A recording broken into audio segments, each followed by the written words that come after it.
Hi, my name is Greg Abate, and welcome to Show and Tell. I'm going to explain some things about the saxophones. I play saxophone and flute and clarinet as my main source of income, and I travel all over the world, and I've been doing this for about 50 years, and I play with some great bands, just in short, like the Ray Charles Orchestra, the revived Artie Shaw Orchestra, and a lot of the local Rhode Island bands that were iconic in the past, like the Duke Belair Orchestra, and my fusion band starting off in Providence, Channel 1. From there, I branched out, moved to California, and basically, I was playing alto saxophone, and this is the alto saxophone. And I wanted to just show you what is significant on this. Well, this is just the cap that goes into there, so it's like keeps the saxophone safe when it's in the case. This is the neck.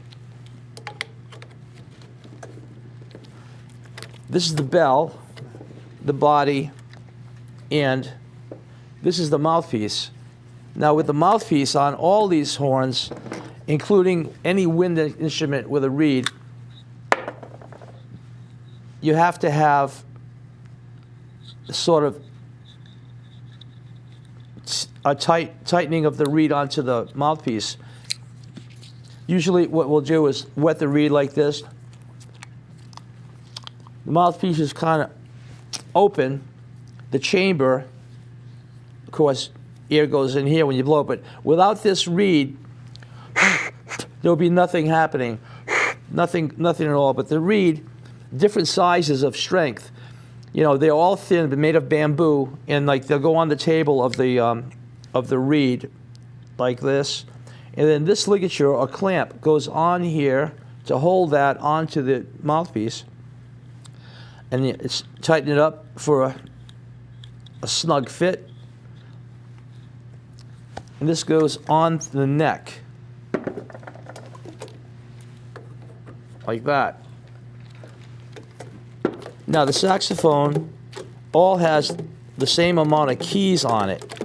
The alto saxophone is an E flat, and it's amazing that these instruments were invented by Adolphe Sax in the early 1800s, and he was a Belgian inventor, and he was very clever, I would say, to do this, because all these keys have to be in a certain way to make the pitch match the piano. I mean, so it's like if this was a little bit further up, it would be not in tune properly. But this instrument sounds like this.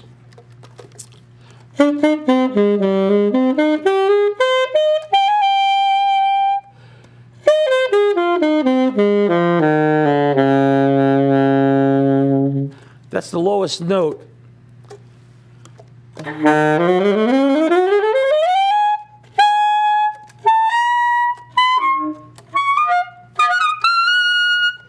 You could play altissimo off the horn, which is off the register. The highest note written on the saxophone is this one.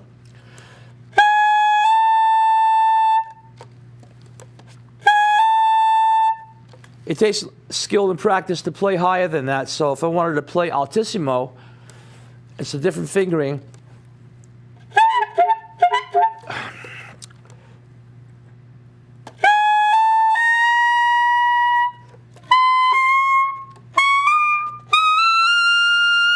So it goes pretty high.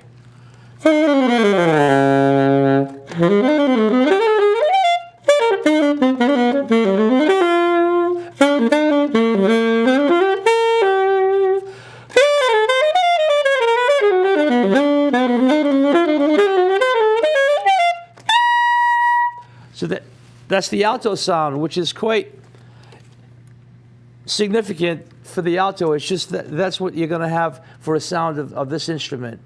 So the other instruments, going to the soprano saxophone, has the same concave bore, which is the body, and it has the keys.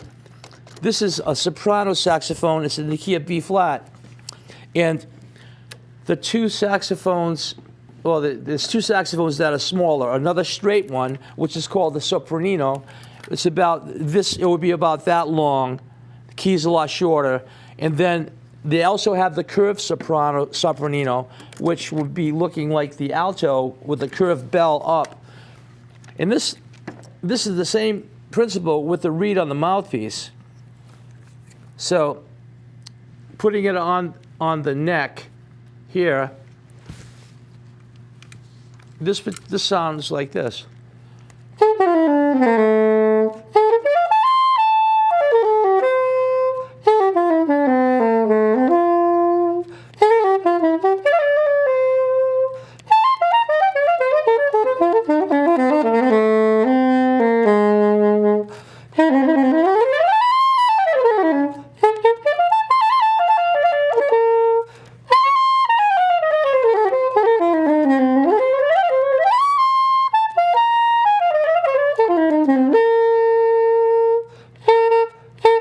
So when you tongue the mouthpiece to the reed, your tongue has to like touch this and release to make that happen. If you don't, it will be just like a sound that's not really focused, like this, without the tonguing.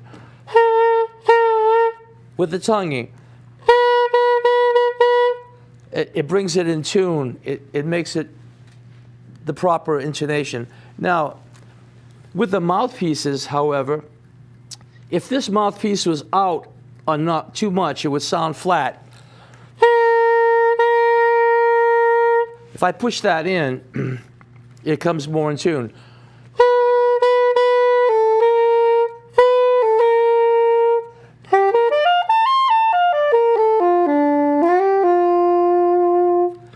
So that would be the soprano sax. It's a higher pitch than the alto, and they're all used in classical music and jazz.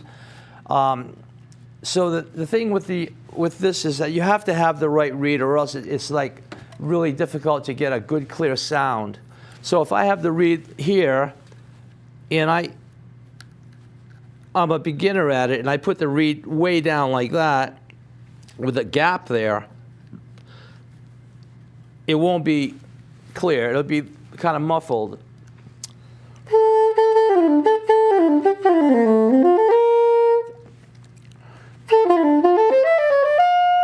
Nope.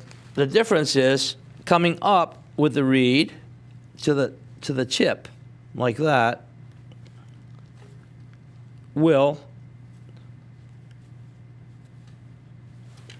be different.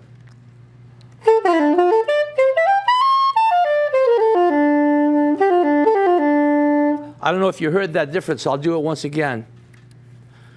So an uneven reed put on hastily without taking time can be detrimental to you playing. You know, you have, like, there was one time, just recently, I was on a gig playing the tenor, and my ligature got loose, and the air was going out of the mouthpiece instead of into it. So here's a misplaced reed on the mouthpiece. I can hardly get the air in because it's not balanced. So here, I'll put it up again where it's supposed to be.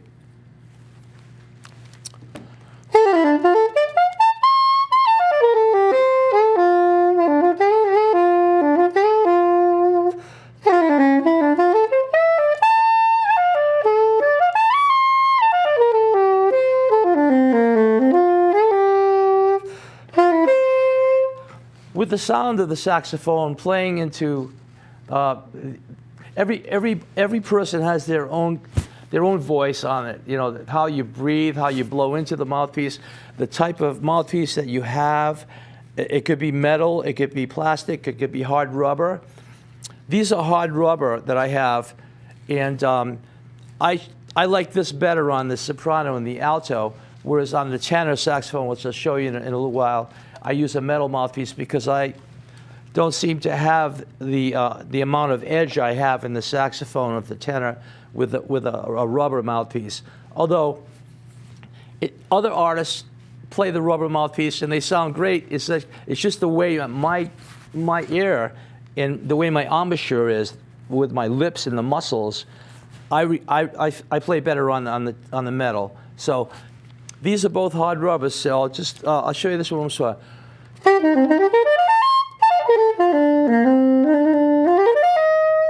And notice how when you go lower, when you go down, it gets lower. Right?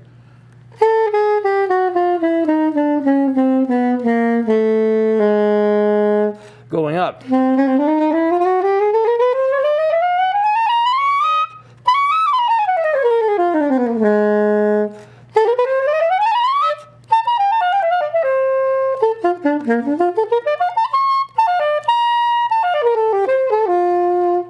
So that's the soprano saxophone. I'd like to bring back the alto and just play it a little bit more for you, because it's a little bit a deeper sound and it's a warmer sound, if you will, but also it's also can be played with an edge or a sharp tone.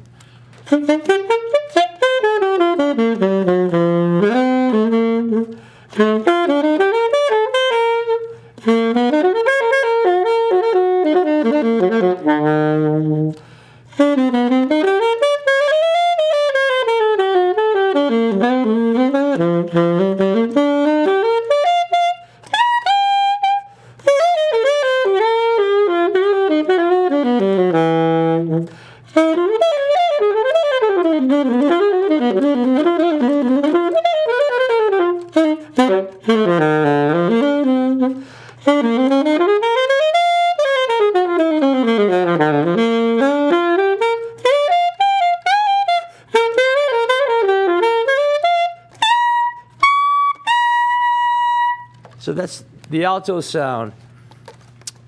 Now if I do the same thing with the mouthpiece and take this reed off and put it on a little bit off center, like that, with the not sort of up against, flush with the tip of it.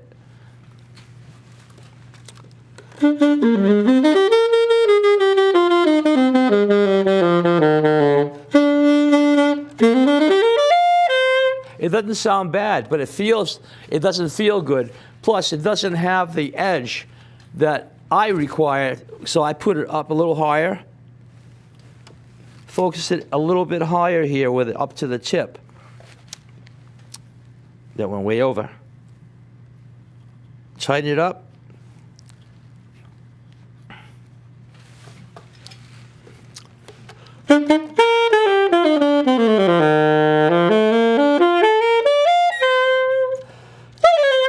I don't know if you heard that little squeak there. That was because the way I was blowing it, getting used to this reed, I have to get adjusted to the whole physical and the physics of it, because you go by the feeling of this wood in your mouth against the mouthpiece. You can actually feel the air going in and how it vibrates against your bottom lip. And it has to vibrate, or else there's not going to be a sound. This reed actually vibrates like that. You don't feel it that much, but it's going like, a lot of times per second.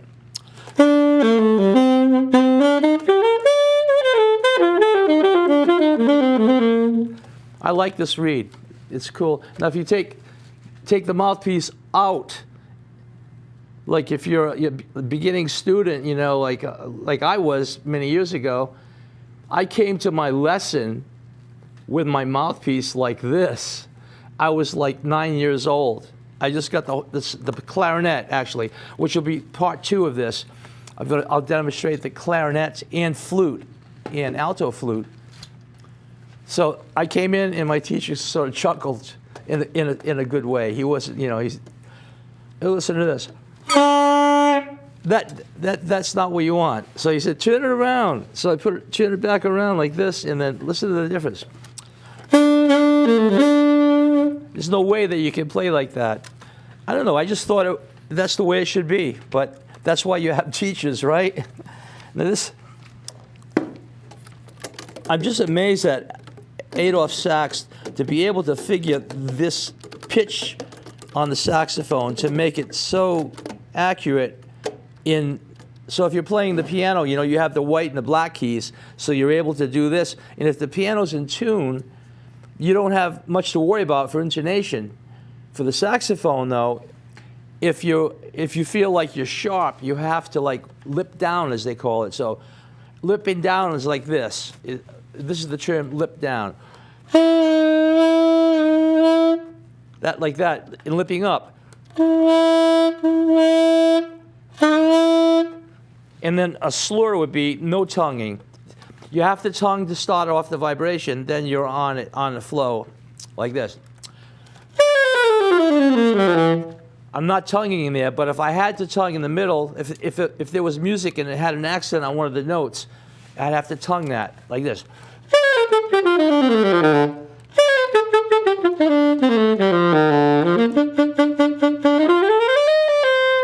Legato is this. Staccato. Regular tonguing is like legato tonguing.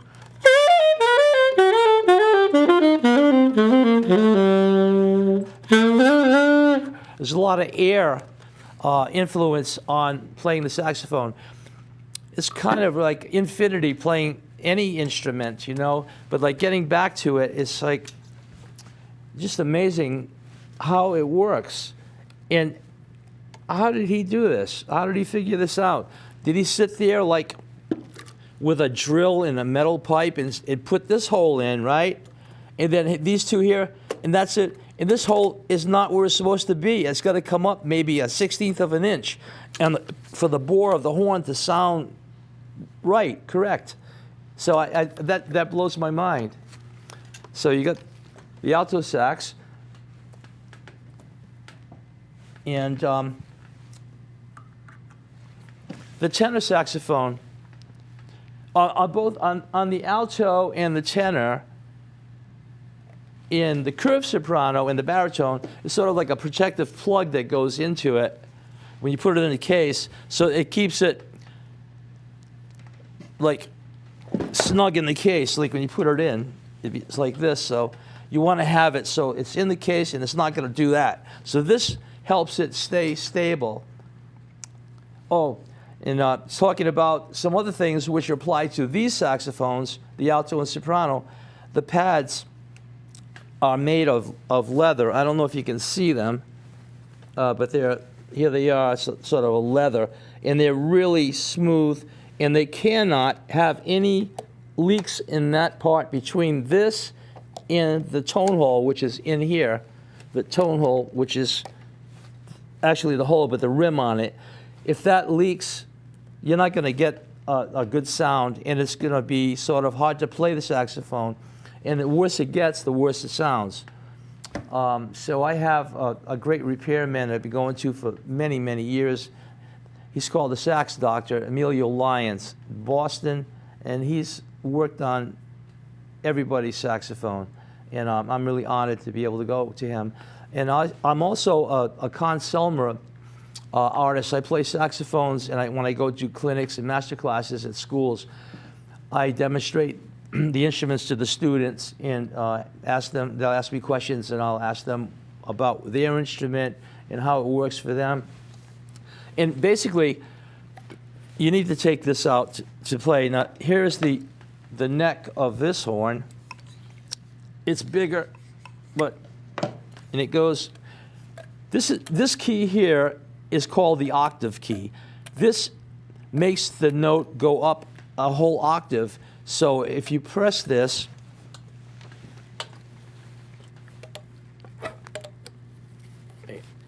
okay. Here's my metal mouthpiece that I was telling you about. You know that? It's really a classic. This mouthpiece, you know, is one that, you know, not that because you know, it's just one of the best mouthpieces that I had, and it was used by a lot of great iconic players. And it, you know, you wonder, you know, why? Because it's so good. I always put the reed on, and then I suck the air out of it, make a suction like pressure thing, And if the reed pops, I know that it's going to be okay. If it doesn't seal, then I know I have to make some adjustments, change the reed, or get another reed, or put the ligature on a little bit different height. So listen to this.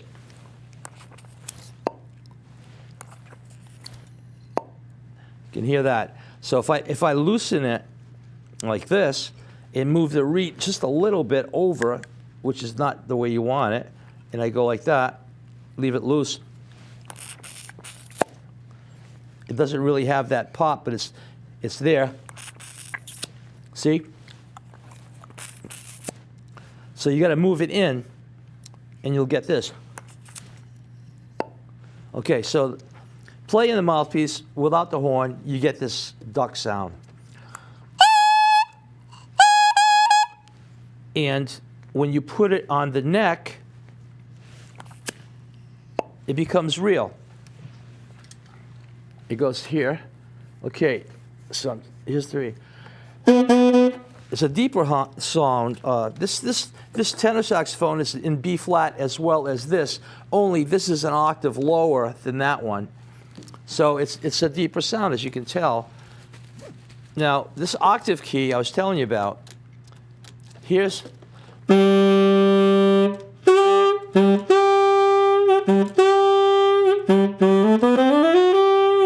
it brings it up 8 steps.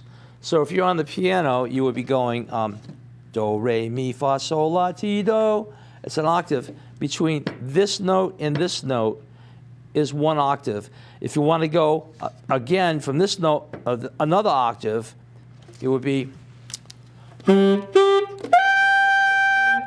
it's way up there.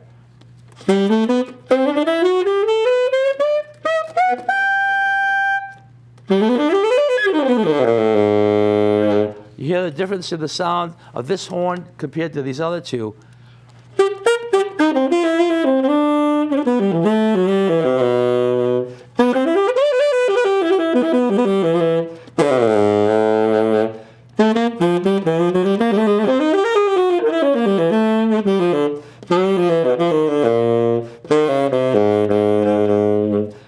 So, playing loud on the saxophone or any instrument is called forte.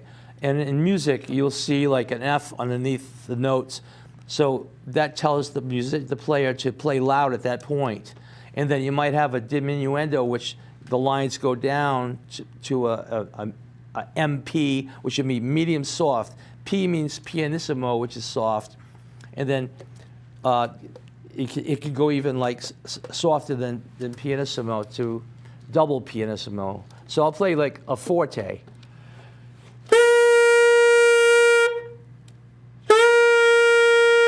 Here's a mezzo forte, medium loud, medium soft, double soft. See the difference in the sound? So when you're playing jazz, you have all these different things that you do when you play. You got the airstream, fast airstream, slow airstream. So I'm blowing fast there. I'm not putting the air in so fast on the softer notes. But also to play any wind instrument, you have to breathe from the diaphragm to hold the note. Some people say, Greg, how do you play with, it's like you're not breathing. I said, well, you know, I'm breathing, but I've learned to breathe to play the instrument the proper way, which is this. You take a breath, tighten up here, and you can hold the note for a long time, which is not, doesn't make you a better player to hold a note, but sometimes you want to have long lines and you want to have enough air to play. So take a breath without stopping.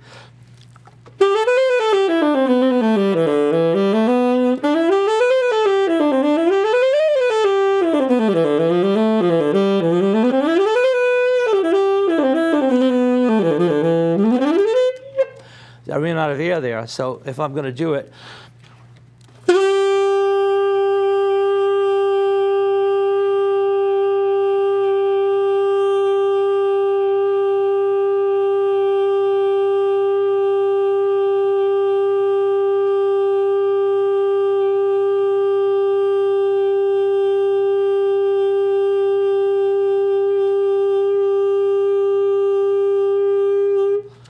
That would be like exaggerating. Like you wouldn't hold a note that long. Even at the end of a tune, the conductor would cut it off way before that. So.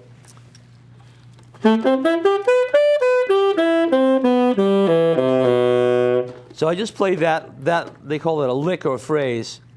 So I'm going to change keys and go up a half tone.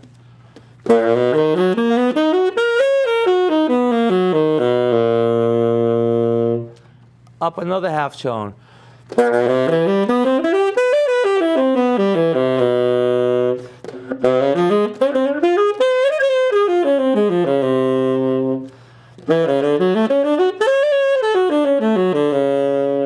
So it's like transposing and practicing in different fingering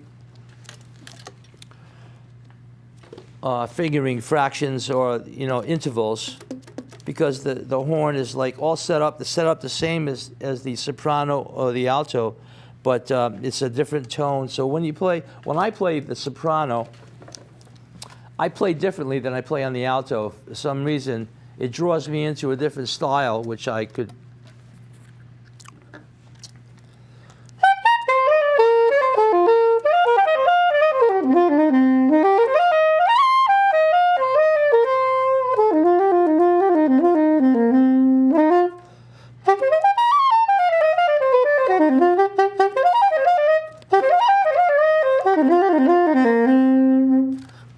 It's kind of more of a modern sound, which would be like more of a angular sound.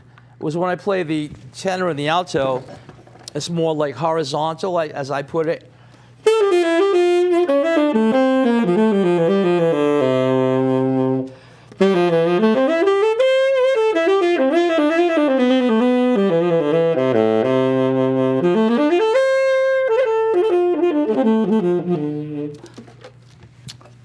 So it's just a cap, or it just protects the reed from getting broken, because if you don't have it on, you can snag your clothing on this, or you can just hit it with your hand, and it just breaks, and then you have to put a new one on. Like, let me put this down, the alto one time. So here we go. Great to see you today.